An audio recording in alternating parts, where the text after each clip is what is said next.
Alright, what's up guys? My name is Zach, and today I am driving a 2015 Nissan Versa Note. Up front is a 1.6 liter turbocharged inline 4, and down below is a 5-speed manual transmission.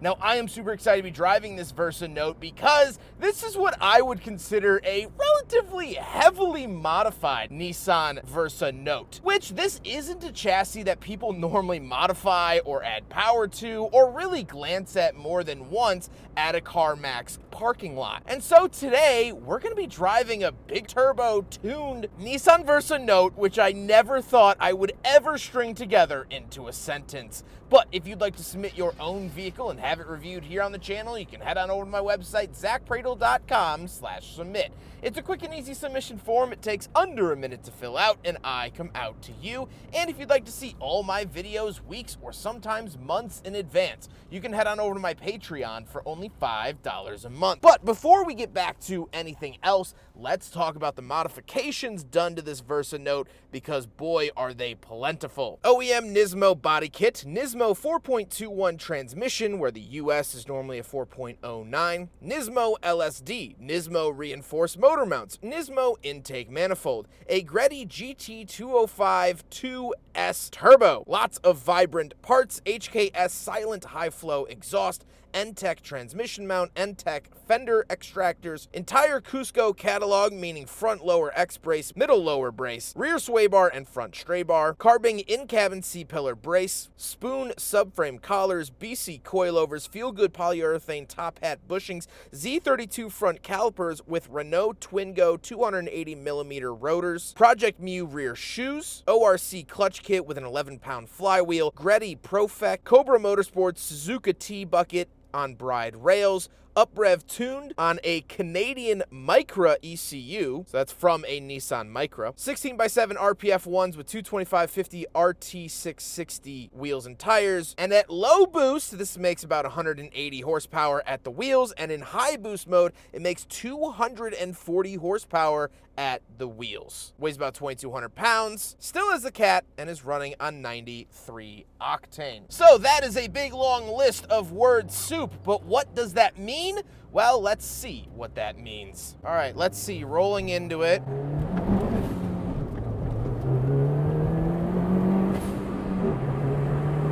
Oh my gosh! Oh man, this thing's rambunctious! Oh, lordy me. So it is the standard 1.6 liter. However, it has been turbocharged. The normal Nissan Versa Note was not turbocharged. Woo! Ooh, does it torque steer? Oh, it wants me to go left. Now, this is a multi-port fuel-injected motor, but it's pretty rev-happy. The boost kicks in pretty soon thereafter, too. It's not a huge turbo lag. It spools pretty quickly. And it doesn't have this big explosion up at the top end. It's very, very linear, which I wasn't expecting out of a modified car like this. Normally, it's nothing, nothing, nothing, nothing, everything. This is actually tuned very properly. Again, it's running a Canadian market Nissan Micra ECU that's been tuned, which is just a crazy sentence on its own. But putting it down into third here, there's no crazy jolting power, but you have lots and lots of power. That is the nice thing. Now, I am running it on low boost here. On high boost, it doesn't really make the car much better because you are just spinning tire all the time. You add 60 horsepower with the high boost mode, which you just don't need. Now, transmission-wise, the shifter's good. I think it would benefit from a shorter throw. The issue I'm having is with the lightweight flywheel, which makes it super rev-happy, but daily driving a lightweight flywheel is not the way you want to go. So, high boost, yeah. Spin, spin, spin, spin, spin. Woo! Yeah, I'm good. Let's leave that in low boost. It just becomes spin city with the 240 wheel horse. So it's not very usable. Now, the front wheel drive is fine, and it does have that Nismo LSD, but that LSD is really fighting for its life. And like I said, the torque steer is very reminiscent of like Mazda Speed 3 or Focus ST. Even the Focus ST had better than this. This really, you gotta hold on with two hands when you're going in a straight line. So it does have a little bit of fun flair there, but the overall turbo presence and the turbo delivery, very, very good and very linear, and I like that a lot. This is used for autocross and racing events, and so you want that predictability. The turbo definitely gives you that while also giving you a ton more horsepower. Even on low boost, it's making 70 more horsepower than factory, and on high boost, it's making 130 more horsepower, more than doubling the original horsepower of the Versa Note, which was 108, I believe, horsepower, 106 or 108, I forget the exact number, but either way, 240 is more than double. Ride quality is relatively stiff. It is on BC coilovers. However, they are tuned relatively well, where I'm not breaking my spine on every single bump, and so you have that. With that stuff out of the way, let's talk about the interior. Well, in front of me, I have two physical gauges and a little digital readout. To the left is my tachometer, off to the right is the speedometer, and in the center, we get coolant temperature and fuel. On the steering wheel, we do get volume selectors and source off to the left, and it is an asymmetrical steering wheel. Off to the left, we have an added boost gauge up on top of the gauges, but we have a climate control vent, power mirrors, and traction control off. And moving on to the door, we have our latch to get in and out, and the manual windows. This was bought as a base model with the stick shift, and so you got basic things like crank windows. Moving into the center, obviously we have two climate control vents and a hazard switch, but we also have the boost controller. This is where you switch it from high boost and low boost. Aftermarket radio, climate controls, fan speed in the center, where to send it off to the left, temperature off to the right. Two cup holders that failed the big friggin' bottle test. And the shifter does have a Mines shift knob from Japan, as well as we have the Nismo shift pattern off to the left as well. In Japan, they actually sold a Nismo version of the Note. We did not get that here in the States, so this is all imported. We do get our handbrake, and again, we do have an aftermarket bucket seat. It's a 38 size waist, and it is squeezing my love handles, but I am fitting here in the Versa Note today, so I don't have any complaints. We do have back seats and a trunk, so we'll run through those really quick, but that's not really what this video is about. Well, it seems as though I've been bamboozled because the rear seats have been removed. So there you go. That is what a rear seat delete looks like on a Nissan Versa Note. Very, very interesting, to say the least. But there you go. Helmet, autocross, things like that. We will pop around the back then. Take a quick look into the trunk. Obviously, there's a lot more space in here because there's no back seats, but you do get Versa floor matting. You get an LED light and things like that. There you go.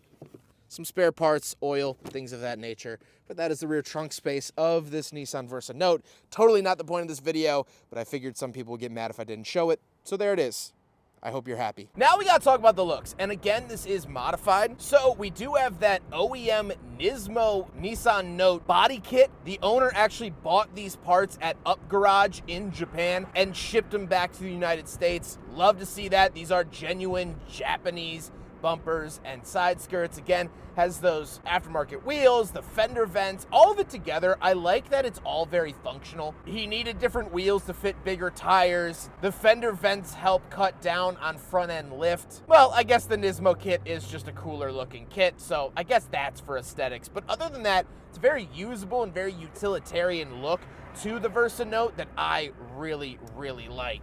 With all of that being said, let's get on to my final thoughts. What do I think driving the Nissan Versa Note that has been heavily modified? Well, this has been a very, very cool experience. I drive a lot of cars here on the channel, and it's become my day-to-day job. And so when I got a message asking if I wanted to drive a modified Versa Note, this was something really, really cool and really special to me. I had two questions going into this review. How is it?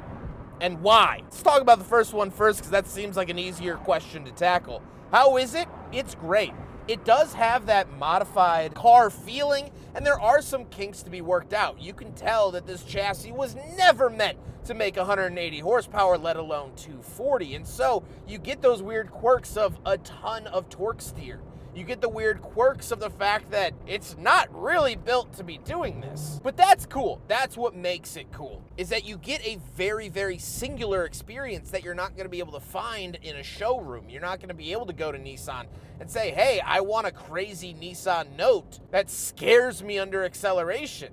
You're not really going to find that. So the owner, Matthew, had to go and build it. And he did.